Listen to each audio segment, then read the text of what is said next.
Ba Eliezer bazali bato bauti na ngambu ya Rwanda.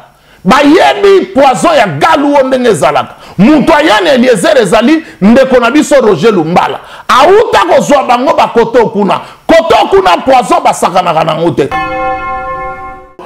Temoni bandeko na biso ya DCUK Sergent Mokreke se bakei koluka pouvoir na Rwanda na oyo babengi UK balobi ke Londres yango ezali bastion ya résistance mais comme bastion ya ba collabo ba très net ba Eliezer ba sali pe mascarade soi-disant bakangiye tala ba événement batu oh bakangi Eliezer boye na boye bo Eliezer azali agent ya majorité présidentielle azali collabo oyo ba infiltré na kati ya banini na bango une fois au moins ndenge molimo na nzambe sosolisaki ngai chapeau bana ba église de réveil particulièrement na ba père na biso ya ba église de réveil bishop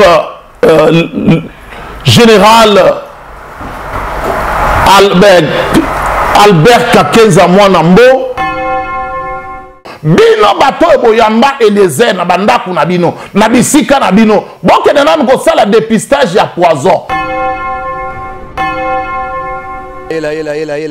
Mini yena mwana benu congolais. Boa tarde a todos. Hana le monga ba information di mo si dia bien. Peço a todos meus irmãos angolanos avec Digital Momo. Bomoko ya Momoka. Vous êtes branchés sur www.bomokamboka.com dans votre tranche patriotique préférée, actualité obligée au courant de notre émission.